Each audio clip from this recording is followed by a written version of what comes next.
Indefinite টেন্সৰ বিষয়ে পঢ়িছিলো আজি আমি পঢ়িম প্ৰেজেন্ট কন্টিনিউয়াস টেন্সৰ বিষয়ে এতিয়া আমি যদি চাও প্ৰেজেন্ট কন্টিনিউয়াস কিনো আমি যদি এই শব্দগিটা যদি ভালদৰে লক্ষ্য কৰো তেতিয়ালে এই শব্দগিটাৰ পৰা আমি ইয়াৰ অৰ্থ লেও পাৰিম এতিয়া আমি যদি চাও প্ৰথমতে প্ৰেজেন্ট শব্দটোৰ অৰ্থ কি প্ৰেজেন্ট মানে হল বৰ্তমান ঠিক আছে বৰ্তমান আৰু কন্টিনিউয়াস মানে কোনো কাম চলি থকা অৰ্থাৎ প্ৰেজেন্ট কন্টিনিউয়াস বৰ্তমান চলি থকা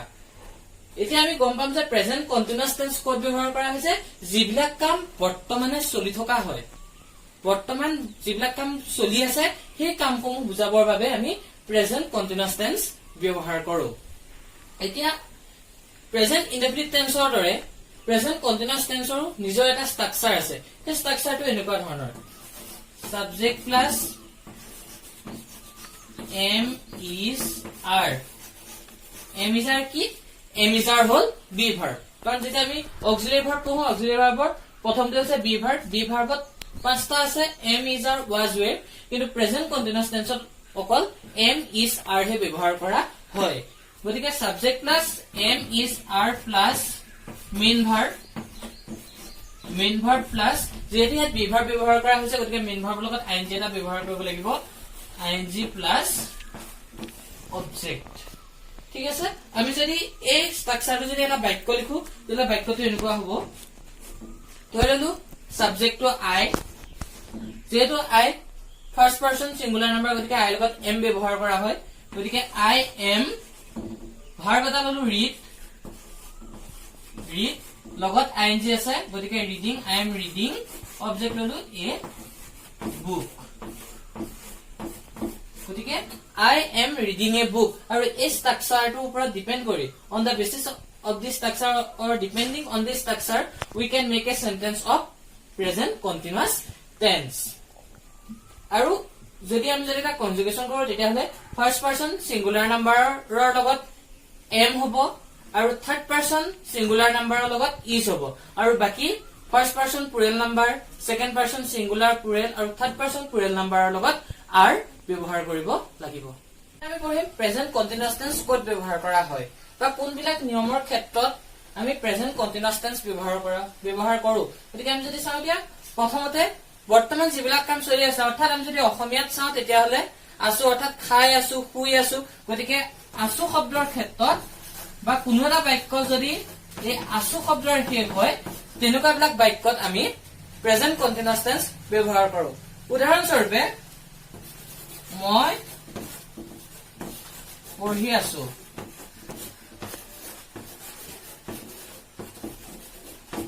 এতিয়া হ'ব যেহেতু ইয়াত আছো আছে গতিকে এতিয়া আমি ক'ব লাগিব আই এম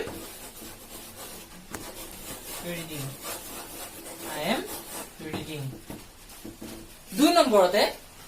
আমি কিছুমান সৰু শব্দ আছে যিবিলাক শব্দ ব্যৱহাৰৰ দ্বাৰা আমি গম পাওঁ যে এইটো প্ৰেজেন্ট কন্টিনিউয়াস টেন্সত হ'ব উদাহৰণস্বৰূপে নাও NOW নাও অৰ্থাৎ এতিয়া এই নাও শব্দটো যদি কোনো এটা শব্দত থাকে সাধাৰণতে সেই বাক্যবিলাক প্ৰেজেন্ট কন্টিনিউয়াস টেন্সত ব্যৱহাৰ কৰা হয় উদাহৰণস্বৰূপে হি উইদিন ব্ৰেকেট প্লে ক্ৰিকেট হি উইদিন ব্ৰেকেট প্লে ক্ৰিকেট নাও যেহেতু ইয়াত এই নাও আছে নাও থাকিলে আমি গম পাইছো যে এতিয়া খেলি আছে গতিকে আমি এটো সদায় প্ৰেজেন্ট কন্টিনিউয়াস টেন্সত লিখিব লাগিব তাৰ মানে ইয়াৰ উত্তৰটো হ'ব he is playing cricket cricket নাও ঠিক আছে কাৰণ এটো ইজ ব্যৱহাৰ কৰা হ'ল কাৰণ হিটো থাৰ্ড পাৰসন সিঙ্গুলাৰ নাম্বাৰ যেহেতু আমি আগৰ ভিডিঅ'তে গম পাইছো যে third person singular number he she ইটৰ লগত ইজ ব্যৱহাৰ কৰিব লাগিব প্ৰেজেন্ট ফাৰ্স্ট টেন্সত এতিয়া আমি পঢ়িম প্ৰেজেন্ট পাৰফেক্ট টেন্স ঠিক আছে যেতিয়া আমি প্ৰেজেন্ট পাৰফেক্ট টেন্স পঢ়িবলৈ যাম তেতিয়া আমি প্ৰেজেন্ট পাৰফেক্ট টেন্সৰ ষ্ট্ৰাকচাৰটো জানিব লাগিব কাৰণ আমি ষ্ট্ৰাকচাৰটো জানিলেহে ইংৰাজীত আমি প্ৰেজেন্ট পাৰফেক্ট টেন্সত বাক্যসমূহ লিখিব পাৰিম এতিয়া প্ৰেজেন্ট ইনডেফিনিট বা প্ৰেজেন্ট কন্টিনিউয়াছৰ দৰে প্ৰেজেন্ট পাৰফেক্ট টেন্সৰ কিছুমান নিজস্ব ষ্ট্ৰাকচাৰ আছে নিজস্ব বৈশিষ্ট্য আছে গতিকে আমি যদি চাও এতিয়া ইয়াৰ ষ্ট্ৰাকচাৰটো এনে ধৰণৰ হ'ব subject plus have oblique has এটা প্ৰেজেন্ট পাৰফেক্ট টেন্সত হেভ আৰু হেজ ব্যৱহাৰ কৰিব লাগিব প্লাস PPMV PPMV মানে হল past participle of main verb. First P means past, second P means participle, M means main, V means verb. Now past participle of main verb, kisumane past participle of main verb VT form buli koy plus object. এতিয়া আমি বাক্যটো যদি conjugation কৰো তেতিয়াহলে singular plural, first person, second person, third person, first person singular number I লগত যদি আমি subject আই হিসাবে ধৰো তেনে আই লগত হ্যাভ হয় আই হ্যাভ, পিপিএম অর্থাৎ past participle of main verb, আমি ডু ভার্বটো লৈছো, ডু ভার্বটো লোৱাৰ কাৰণে ইয়াত কি হৈছে ডান, অৰ্থাৎ ডুৰ পাস্ট পাৰ্টিসিপল ফৰ্ম ডান। ঠিক এদৰে first person plural number we have done, অৰ্থাৎ first person plural number we লগতো হ্যাভ ব্যৱহাৰ কৰা হয়। Second person singular number you have done, you second person singular plural both we have to use have. So second person plural number you have done and you have done. Next third person singular number, already we have known that the third person singular number is he, she, it. So with he, she, it, now we have to use has. So third person singular number with third person singular number we must use has here. Now he oblique she oblique it has done, and last one they is third person plural number with third person plural number we must use have, so they have done. গতিকে আমি যদি চাওঁ third person singular number লগত অকল has ব্যৱহাৰ কৰা হয় আৰু বাকি সমূহৰ লগত have ব্যৱহাৰ কৰা হয়। প্ৰেজেন্ট পাৰফেক্ট টেন্স ক'ত ব্যৱহাৰ কৰা হয়? প্ৰথম কথা প্ৰেজেন্ট পাৰফেক্ট টেন্স আমি ক'ত ব্যৱহাৰ কৰো? যিটো বস্তু আমাৰ হাতত আছে বুজাবলৈ আমি প্ৰেজেন্ট পাৰফেক্ট টেন্স ব্যৱহাৰ কৰো। উদাহৰণ স্বৰূপে মোৰ হাতত এটা পেন আছে, আই হেভ এ পেন। ঠিক আছে, তেনেকুৱা ক্ষেত্ৰত আছে অৰ্থত সাধাৰণতে প্ৰেজেন্ট পাৰফেক্ট টেন্স ব্যৱহাৰ কৰা হয়। কোনো এটা কাম বৰ্তমানে শেষ হৈছে কিন্তু তাৰ ফলটো এতিয়ালৈকে চলি আছে, অৰ্থাৎ আমি কোনো এটা কাম কালি শেষ কৰিলো কিন্তু তাৰ ফলটো এতিয়ালৈকে আমি পাই আছো, তেনে ক্ষেত্ৰত আমি প্ৰেজেন্ট পাৰফেক্ট টেন্স ব্যৱহাৰ কৰো। উদাহৰণ স্বৰূপে আমি কালি ধৰা ক্ৰিকেট এখন খেলিছিলো, খেলখনত আমি জিকিলো, কিন্তু আজিও সেই জিকাৰ কথাটো আমি আজিও কৈ আছো, অৰ্থাৎ আমি ধৰা কাবাক লগ পালো কলো আমি কালি খেলত জিকিছিলো। ঠিক আছে, সো আমি যদি কওঁ তেতিয়াহলে হ'ব কি উই হ্যাভ ওন দ্য মেচ, যদি আমি খেলখন কালি জিকিছিলো কিন্তু আমি আজি কাবাক জিকিছো বুলি কৈছো, তেনে ক্ষেত্ৰতো প্ৰেজেন্ট পাৰফেক্ট টেন্স ব্যৱহাৰ কৰা হয়। বা এই মাত্ৰলৈকে একো এটা ৰিচিভ কৰা নাই বা তোমালোকে একো এটা গম পোৱা নাই, তেনেকুৱা ক্ষেত্ৰতো আমি প্ৰেজেন্ট পাৰফেক্ট টেন্স ব্যৱহাৰ কৰো। উদাহৰণ স্বৰূপে I have not received the letter yet, মই এতিয়ালৈকে চিঠিখন ৰিচিভ কৰা নাই, তেনেকুৱা অৰ্থ বুজাবলৈ আমি প্ৰেজেন্ট পাৰফেক্ট টেন্স ব্যৱহাৰ কৰো। কিন্তু আমি যদি তাক যদি বিতংভাৱে চাওঁ তেতিয়াহলে কিছুমান নিৰ্দিষ্ট শব্দ আছে যিবিলাক শব্দৰ ব্যৱহাৰে আমাক ইন্ডিকেট কৰিব যে আচলতে এইটো প্ৰেজেন্ট পাৰফেক্ট টেন্সৰ হয়। বিশেষকৈ কাৰেক্ট টেন্সৰ ক্ষেত্ৰত কোনবিলাক শব্দ থাকিব?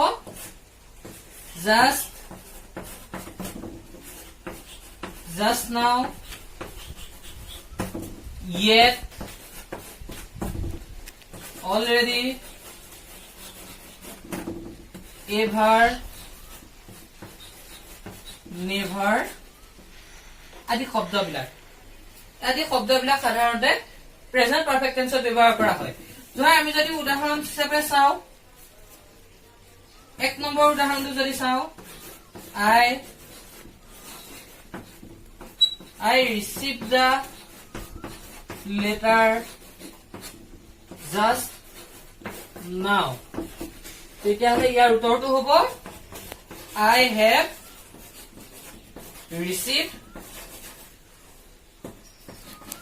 received the letter just now। ঠিক আছে, ঠিক একেদৰে ইয়াতটো যদি চাওঁ, ইয়াতটো এটা কথা লক্ষ্য কৰিব লাগিব, কাৰণ ইয়াতটো পৰীক্ষাত কেতিয়াবা এনেকে দিয়ে I not get the news yet। এতিয়া যদি এইটো নট আছে আমি ইয়াত কোনো চিন্তা কৰিব নালাগে, কাৰণ এইটো কি হ'ব আই আহিব, যেহেতু আমি জানো yet আছে কাৰণ এইটো প্ৰেজেন্ট পারফেক্ট টেন্সত হ'ব, গতিকে আই লগত হেভ হয়, গতিকে আই হেভ নট। এতিয়া গেটৰ পাস্ট পার্টিসিপল ফর্ম দুটা আছে, কিছুমানে গত লিখে কিছুমানে গতেনো লিখে, দুইটাই শুদ্ধ। গতিকে I have not got the news yet। Never বিশেষকে এভাৰৰ ক্ষেত্ৰত পৰীক্ষাত কি হয় এনেকে দিব প্ৰশ্নটো you ever go to Tezpur প্ৰশ্নবিলাক চিন দি দিব ঠিক আছে এটো আমি প্ৰশ্নবিলাক চিন আছে গতিকে আমি গম পাব লাগিব যে এটো এটা ইন্টাৰগেটিভ সেন্টেন্স গতিকে আমি যদি ইয়াত লিখি দিও we have ever gone to Tezpur তেতিয়ালে ভুল হ'ব আমি এটো কি কৰিব লাগিব ইন্টাৰগেটিভ সেন্টেন্সত লিখিব লাগিব আমি গম পালো এটো প্ৰেজেন্ট পাৰফেক্ট টেন্সত আছে ঠিক আছে গতিকে আমি এটো গম পালো যে ইউ লগত সদায় have হয় গতিকে আমি এটো প্ৰশ্নবিলাক চিন থকাৰ কাৰণে কি কৰিব লাগিব আমি ইন্টাৰগেটিভ সেন্টেন্সত লিখিব লাগিব গতিকে তেতিয়া উত্তৰটো হ'ব have you ever gone to Tezpur আৰু নেভাৰ ক্ষেত্ৰত যদি চাওঁ তেতিয়াহলে হ'ব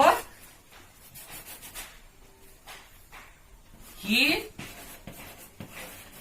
never meet my father yet তেতিয়া উত্তৰটো হ'ব he has never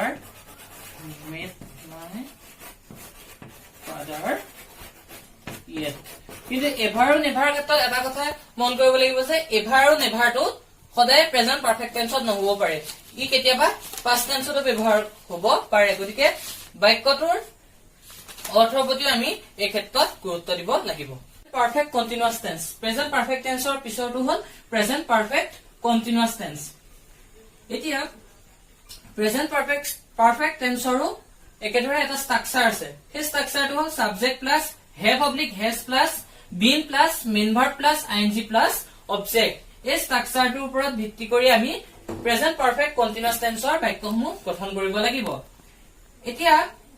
present perfect টেন্সৰ দৰে have আৰু has ৰ ব্যৱহাৰ একেটা অৰ্থাৎ ফাৰ্ষ্ট পাৰসন সিঙ্গুলাৰ নাম্বাৰ তথা plural number second person singular plural আৰু থাৰ্ড পাৰসন প্লুৰেল নাম্বাৰ লগত have ব্যৱহাৰ কৰিব লাগিব আৰু last third person singular number লগত has ব্যৱহাৰ কৰিব লাগিব আৰু ইয়াত বিনটো সকলোৰে লগতে বহিব ঠিক আছে এতিয়া আমি যদি ইয়াৰ ব্যৱহাৰসমূহ চাও তেতিয়াহলে যিটো কাম আগতে আৰম্ভ হৈছে আৰু এতিয়ালৈকে চলি আছে ধৰা তোমালোকে কোনোবা এখন বিদ্যালয়ত 2007 চনৰ পৰা পঢ়ি আছা বা 2010 চনৰ পৰা পঢ়ি আছা কিন্তু সেই বিদ্যালয়খনত এতিয়ালৈকে পঢ়ি আছা অৰ্থাৎ 7 চনৰ পৰা এতিয়া 20 চন 2007 চনৰ পৰা 2020 চনলৈকে তোমালোকে পঢ়ি আছা গতিকে যদিও 7 চনত তোমালোকে এডমিশন লৈছিলা কিন্তু এতিয়ালৈকে পঢ়ি আছা তেনেকুৱা ক্ষেত্ৰত আমি প্ৰেজেন্ট পাৰফেক্ট কন্টিনিউয়াছ টেন্স ব্যৱহাৰ কৰিম অৰ্থাৎ I have been reading in this school for 10 years or since 2007 এতিয়া কাৰেক্ট টেন্সৰ ক্ষেত্ৰত আমি কোনবিলাক বাক্য সাধাৰণতে প্ৰেজেন্ট পাৰফেক্ট কন্টিনিউয়াছ টেন্সৰ লৈ যদি আমি জানিব বিচাৰো তেতিয়াহলে এটা সৰু ট্ৰিক্স আছে হেতু হ'ল যে since আৰু for যিবিলাক বাক্য since আৰু for থাকিব সেইবিলাক বাক্যত সাধাৰণতে প্ৰেজেন্ট পাৰফেক্ট কন্টিনিউয়াছ টেন্স ব্যৱহাৰ কৰা হয় উদাহৰণ স্বৰূপে he teaches English here since suppose 1990 এতিয়া ইয়াত যেটো since আছে গতিকে আমি গম পাব লাগিব যে এটো প্ৰেজেন্ট পাৰফেক্ট কন্টিনিউয়াছ টেন্সত হ'ব গতিকে তাৰ উত্তৰটো হ'ব he has been teaching English here since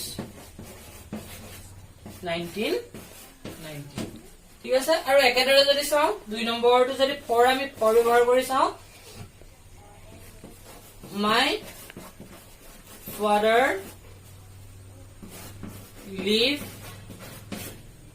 here for 20 years গতিকে ইয়াৰ উত্তৰ হ'ব my father has been living here for 20 years. গতিকে আমি যদি চাও তেতিয়াহলে আমি সদায় সহজ উপায়ে যদি মনে ৰাখিব বিচাৰো since আৰু for থকা বাক্যসমূহ সাধাৰণতে প্ৰেজেন্ট পাৰফেক্ট কন্টিনিউয়াস টেন্সত ব্যৱহাৰ কৰা হয় আৰু কেতিয়াবা তোমালোকৰ প্ৰিপজিশনো আহে ধৰা here since to নিদিয়ে 1990 দি দিব তাত for since আৰু till দি দিব গতিকে এনেকুৱা যে সম থাকে তেতিয়াহলে since ব্যৱহাৰ কৰিবা আৰু যদি 20 years 5 years তেনেকুৱা থাকে তেতিয়াহলে সদায় তাৰ আগত for ব্যৱহাৰ কৰিবা